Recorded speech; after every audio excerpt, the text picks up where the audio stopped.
that's looking good. You're red buttoning it. I'm red buttoning it. This is the official start of the video right now, as far as I can see. I thought I had started them already. Let's do the snap. Oh, dude. There you go. Damn. That's pretty good. Like that? I can't snap my fingers anymore. I'm past that age. How about this one? I can. No. Yeah, stop. No, you're going to hurt yourself. Oh. Get it out. My tongue. It's a tongue exercise. It's a tongue exercise. You got beat up in my neighborhood if you can do that. It's a simple tongue exercise. Nice. Listen to the stereo. I feel like I'm coming through like in a stereo way. You know, I kind of feel like I'm... So here we are at GuitCon again. Wait, are you starting again? No. You're going to use the other stuff, right? Yeah. You have to, because there's some good stuff. Oh, no, sure. If it was recorded, I'm not positive. Well, it's I'm not recorded on positive there. it was it's definitely recorded here. Yeah. Yeah, no, for a So you could just go to audio and go, for some reason there's no visual here, and then come back. And I'll have a picture of you going like, well, exactly. I'll capture that. Done! And I'll be like, put a little, technical difficulty sign over it. Oh, fucking I love it. And Phil said it was okay. Yeah, Phil said it was okay. We got permission. And I have it on tape now. That's right. If that uses tape. Tape. Echo. Yeah, I forgot to get that compressor on there for you, buddy. That's all right, man. All right. You can compress it later. And I can enjoy it at home. Nice. All right. Is this about guitars? This is about guitars, we have believe it or completely not. missed the point for 20 minutes. I know. So here we are at GuitCon. GuitCon. And we're both holding Gits. We're both holding famous XGs. Famous XGs. Yours is it's just one off the rack. This is a one off the rack. Don't forget to put your toggle in the bottom position when you get ready to rock. There it is. And this one is a custom job that I ordered with racing stripes because it makes me play faster. That makes sense, actually. It does, doesn't it? It does. Yes. Well, racing stripes makes everything look better, too. It really does. Everybody knows that. And it was funny because I walked on stage and somebody in the band, I'm not going to say who, was like, really? Racing stripes? To which I said, fuck you. So obviously it wasn't a guy that could fire me. Exactly. Was it Chanks? Just admit it was a Chanks. No, it wasn't actually. So let's not go on. I'm not answering the questions. Okay, go. So,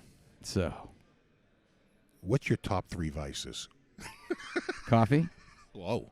That was fast. Wow. And candy. Oh, dude. Like chocolate. God. And peanut butter. Oh, my God. Together. So coffee is a vice. Chocolate is a vice. I'm with chocolate. Yeah. I'm like an alcoholic, like a chocoholic. Chocoholic. Like that exists. Because I just can't totally have one. With you. Like, you know how people... Halloween is my worst time of year. Well, and it's coming up. Yeah, I know, so I know. I'm holding off. My wife won't even get it because she knows I'll just blow through it. Yeah, exactly. Yeah. And my wife bakes. Ugh. And she makes good stuff. Oh. And she's like, hey, can you try this? I'm like, I'm trying to watch the sugar intake. And she's like, just try it, please. Just have one bite. I'm like, you don't get it. I can't have just one bite. Right. Just have one bite. And then it's all gone. What happened to it? I'm like, I ate it all. Yeah. You created a monster. You created a monster. Right. It's not my fault. I tell you, I go through the same thing. I totally binge with the chocolate. It's real bad. I have to stay away from it. See? Anything chocolatey. Yeah. Especially just real chocolate, right? The creamy goodness of real chocolate. You know what we're getting right as soon as we're done with this. We're going to a store and buying chocolate, right? You said creamy goodness. Oh. I'm about to drop this microphone. So those are them. Yeah. Yeah. Totally. And yeah, that's because peanut butter is not bad for you, but if you have like a whole jar, that's bad. Yeah. Fuck. Well, and please don't let me down in this moment. You only use all natural peanut butter, right? Yeah.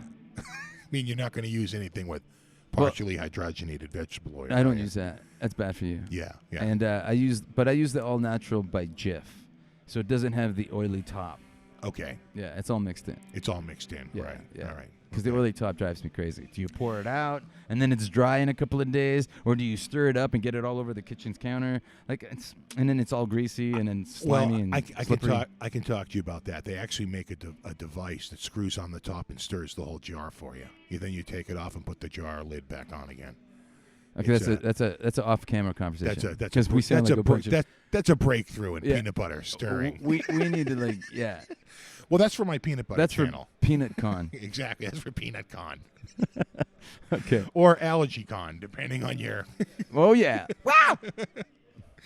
So, let's talk about your last tour. What were you using for gear? I was using a Friedman head. Okay, using my ex-Friedman head. Okay. Blend into one cabinet, blended with my old trusty 76 Marshall JMP. Okay. 100-watt that has the barbecue grill that everybody knows about. I was blending those two, and then going into two 412 cabinets that were Friedman with I believe vintage 30s. And then I was using 3 overdrive pedals, like one for the country solos, one for the blazing early 80s Bon Jovi, Raise Your Hands and stuff like that. Sure. And then one for like in between. So my one flavor was the Way Huge Saucy Box. Okay. Mine was the Fuck Jazz Overdrive. Actually, I've still been using the prototype, the LAA Custom Phil X Fuck Jazz Overdrive pedal. The overdrive the prototype is still on my Jovi board, which I call it, and then the other one is the Greer Lightspeed. Okay. Which is a fantastic, organic, very transparent drive that I've been referring to everybody when people call me, hey, I need a really transparent drive, and I'm like, fucking, that's the one. It's organic. It just does exactly what an overdrive pedal should do, which is not color your sound too much unless you wanted to. Right. Like if you wanted to be like a better version of your amp, right, with a little more gain, right, that would be it. Right. And then I use the Exotic with an X. Yeah, Exotic. Wah pedal. Yeah. I use that. Is that what you like? Because I'm shopping for a wah right now. Can you recommend the Exotic wah? I really do. Yeah. Because it's got a bunch of knobs and stuff like that, but I like it flat. Okay. Because I recorded it once flat without touching any of the knobs, and then sometimes I go back to a recording and I gotta go, oh shit, what did I use on that? Because that sounds awesome. And then I took notes. And or I take pictures of the settings. I take pictures all the time. Yeah. I do that. Otherwise, you forget, right? I do at this point. Yeah. I mean, I think it's human nature that you're not going to remember the exact settings in your. Yeah. So even with amps, Even with amps, I find the pictures even better than my approximation drawing. Yeah, of course. Or even like crayon, like lines. Little marks on the chassis. Yeah, exactly. Yeah. So, and then I use the MXR by Dunlop. I use that Talkbox. Okay. Because when you use a real Talkbox, you risk blowing an amp or a Talkbox. Right. And if that happens in front of 20,000 people right before Living on a Prayer, I look like an idiot. Well, so I'm not taking any chances. They're going to ride you out of town on a rail. I mean, for sure. There's going to be pandemonium. Right. And that happened. How dare you? In 2013, okay. I was using a Framptone. Okay. And there was a second backup and a third for parts. But there was like the Talkbox died. And this is early on when I don't know the ability of techs. And right. Takumi was my tech in 2013, and he's fantastic. And there's like a grade where the Talkbox is sitting under and where a monitor could be, kind of thing, and right. through the stage, so I can look down and see the floor. And in Have a Nice Day, not Have a Nice Day, was it Have a Nice Day? No, It's My Life also has Talkbox. So somewhere during It's My Life, the Talkbox died. So I started using the wah for the solo, just because you're troubleshooting. And you can't really troubleshoot because you're playing. So in your head, you're thinking, what can I do that will kind of sound like that? So I use the wah. Right. But then I'm like, oh, my God, I am so fucked for Living on a Prayer. I'm going to be completely, that guy sucks, right? Right. But I look down through the grid in the stage, and there's Takumi swapping out talk boxes and giving me the thumbs up, and I'm like, this is awesome. Yeah, right. Yeah, totally. Right. So that was my introduction to, hey, you have people at your back. This past spring, I was at the Tolman facility, Nice. also here in Germany. Yeah. And there was a guy in there really ripping through a Rocktron talk box. And I got to say, it was an all-in-one unit, right? And it was just like one of those things that's... Is that... It's sort of like... It's not the Banshee, is it?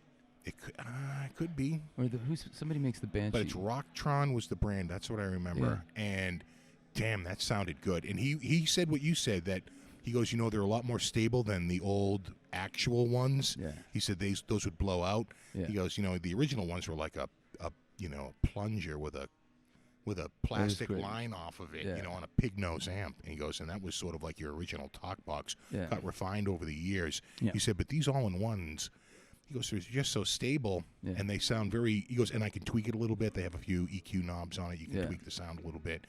And he really had it down. He was a guy who uses Talkbox a lot, and he was doing all the funk stuff.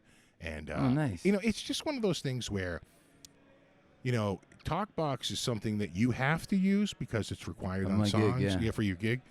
But, it's just one of those pedals that there's a lot of mileage in that pedal. Well, not only that, but, if you wanted to send subliminal messages to the audience. Like, and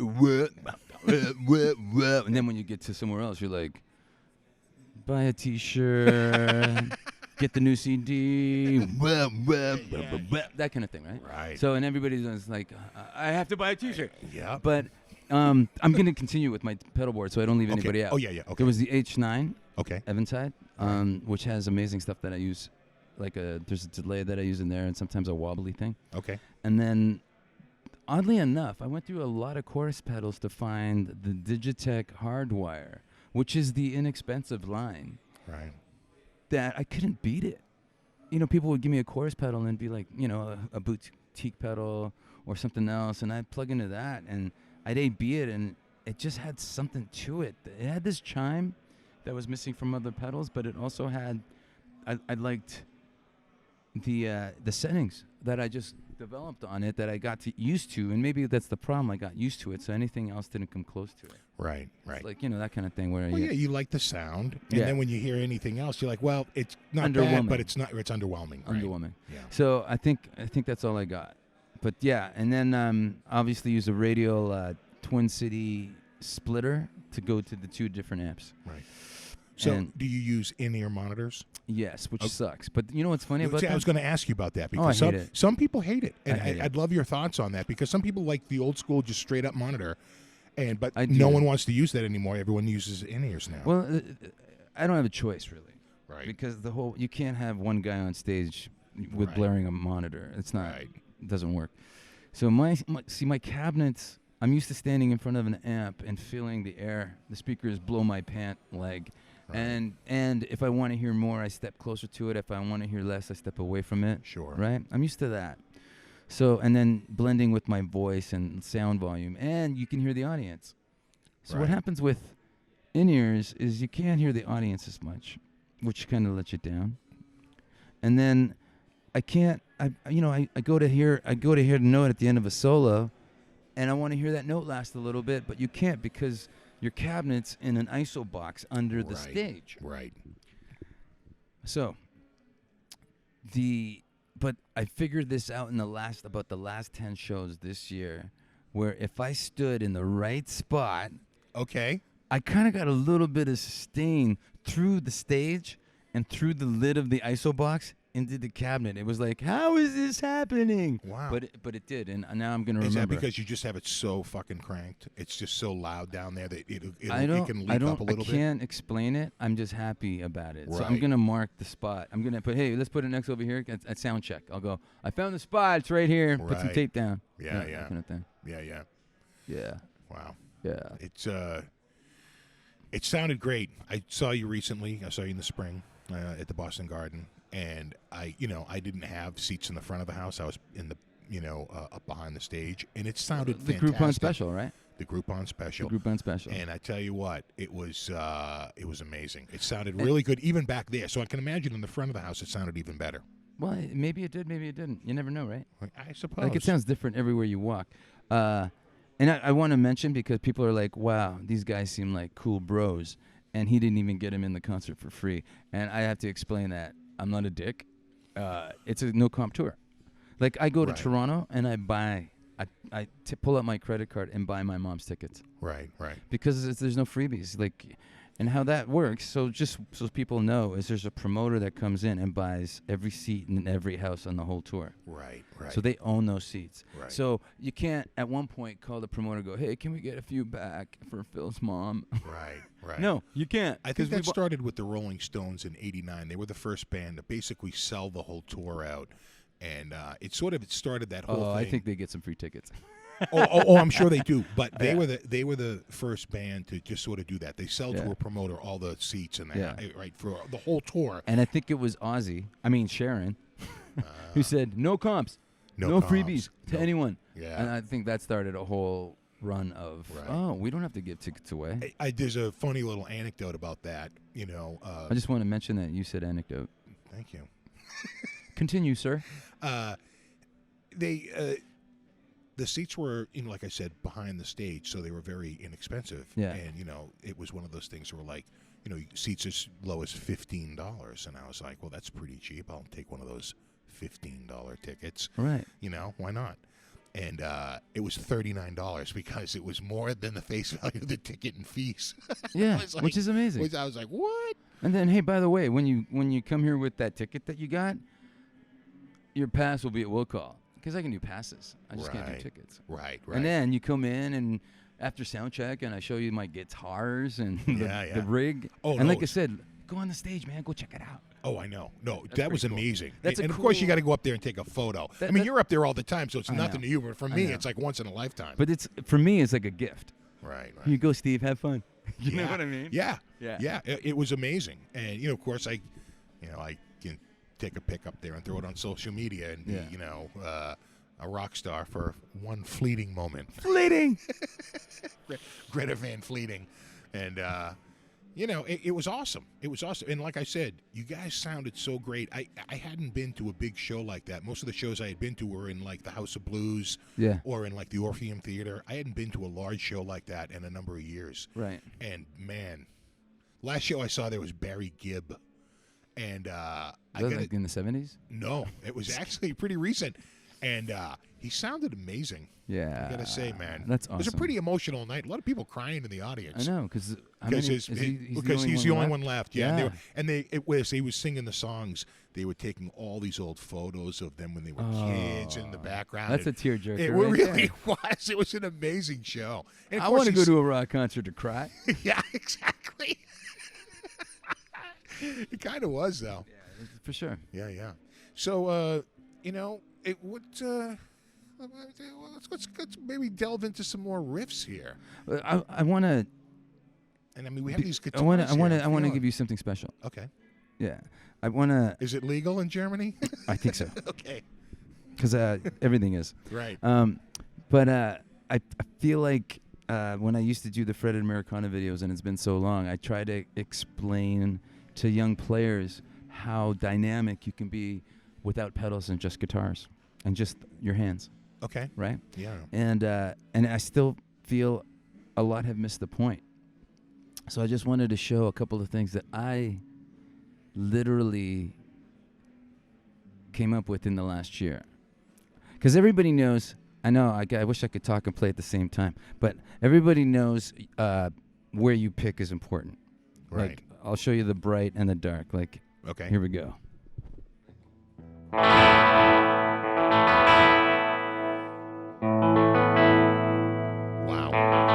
That is a huge difference. Right, and then there's everywhere in between. Even on stage with in-ears, with Bon Jovi, if I'm playing a clean part like that, I'm like, that sounds a little bright, and I move my hand this way, and it's perfect. Warms it right up. Yeah. So that's a really, but this is one thing. I recorded a song with my band called "I Want My Money Back," and I did something in the solo, and it kind of blew my mind. It's a quick lick. Okay. So I'll play the lick, right? All right.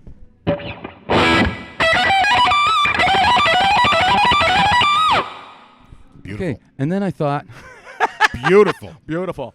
And then I thought, what would happen if I picked that closer to the bridge? Okay. So check this shit out. All right. And I don't know if it's just my ear or because I'm feeling it different and it's harder to play, but check this out. All right.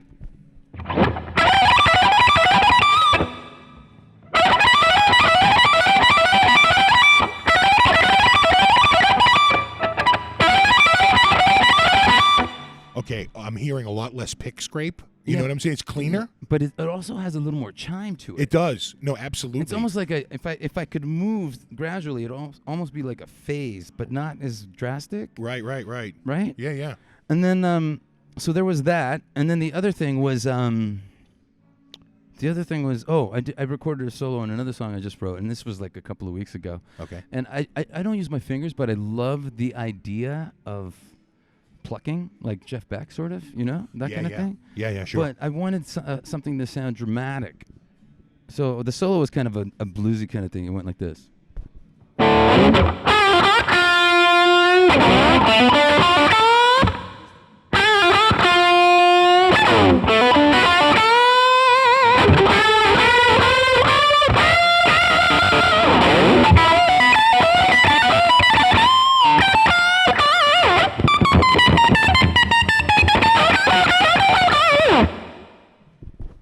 I love that. I picked it first, and the difference was like,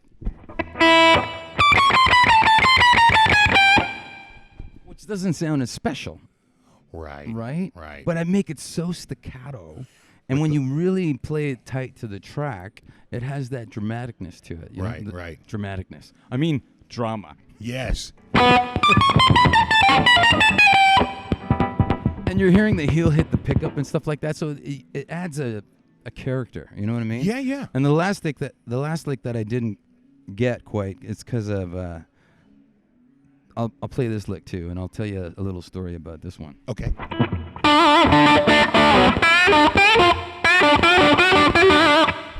Has a really cool, like, almost slidey thing to it. Yeah, but then I started moving it around. A tiny bit country, a little slide.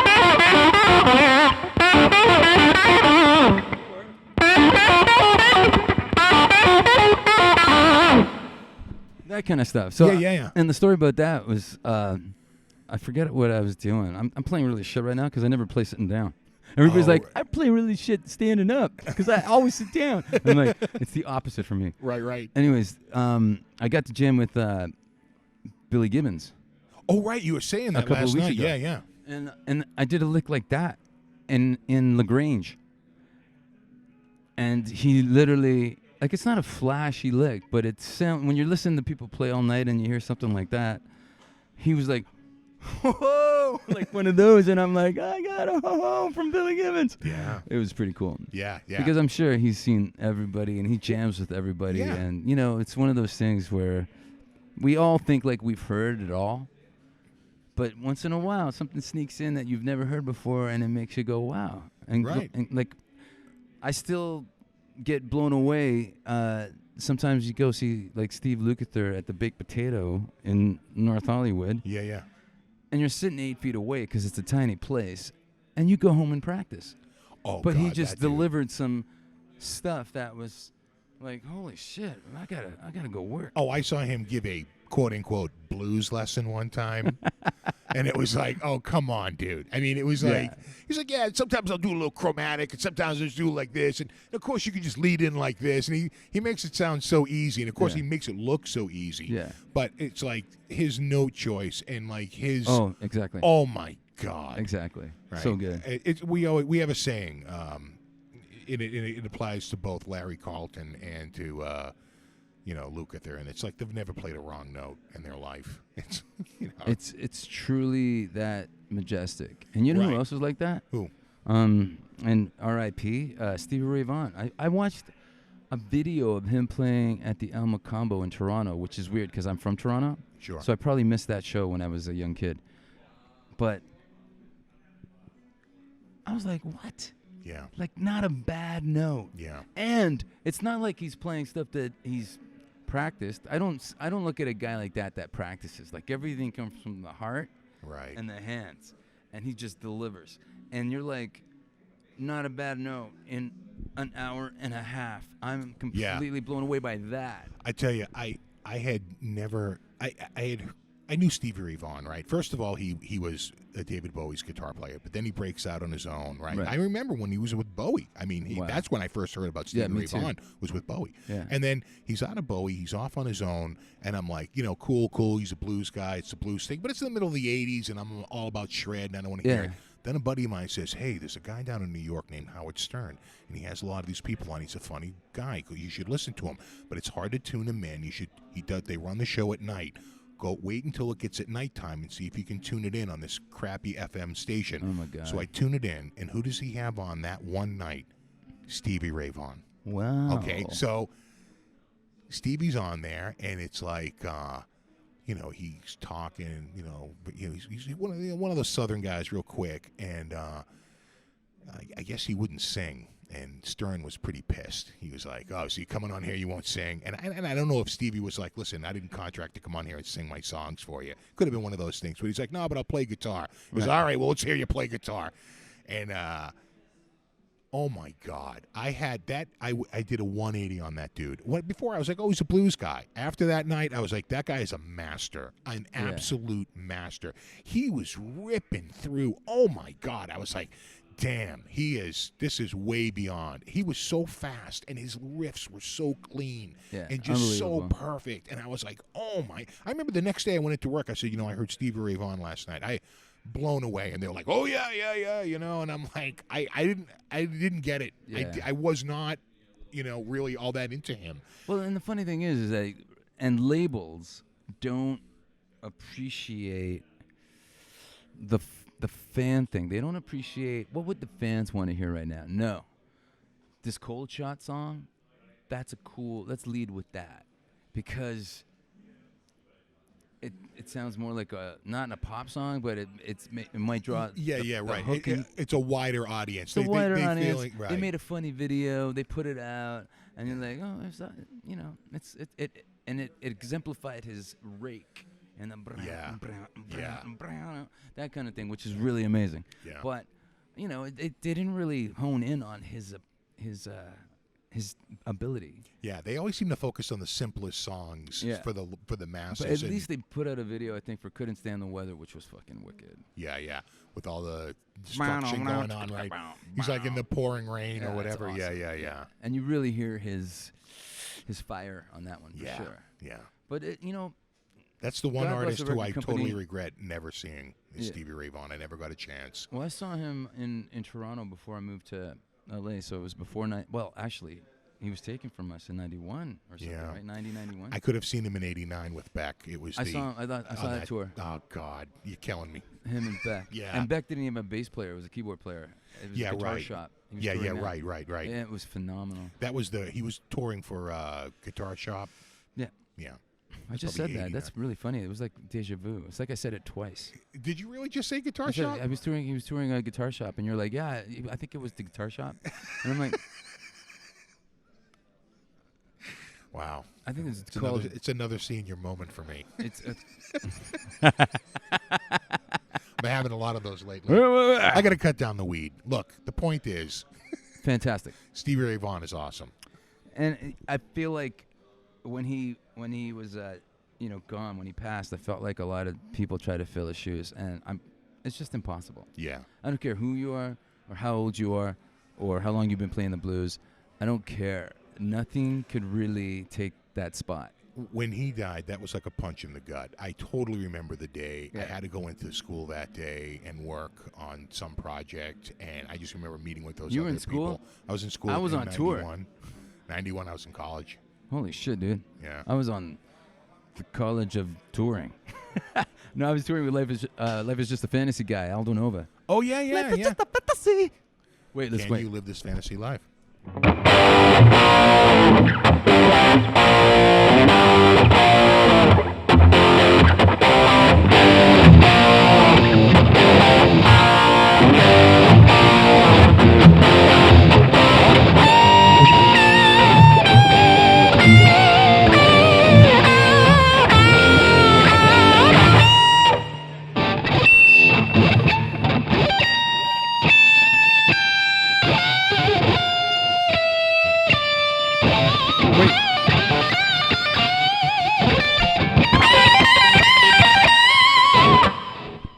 just I know my Aldo Nova. How dare you? You ruined the theme. But I know. You made it up for in the solo. I know. And then we doubled it. And then we doubled it. So here's a quick Aldo Nova story. We were playing Life is Just a Fantasy, and I was just young. This is my first like U.S. tour. I was 23 or 24. And he goes, so at the end, let's do a duel. I'm like, God. Okay, great.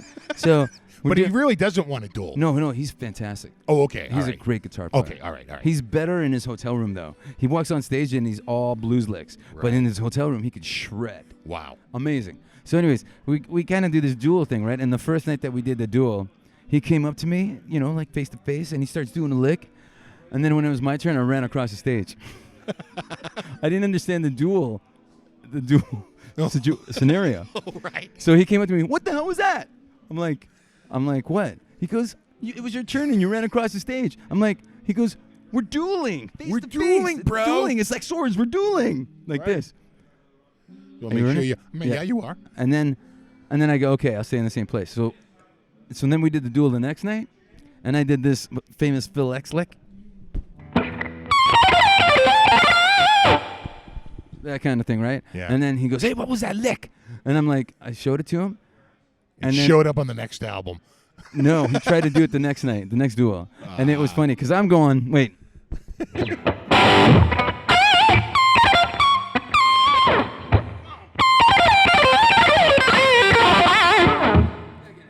Yeah.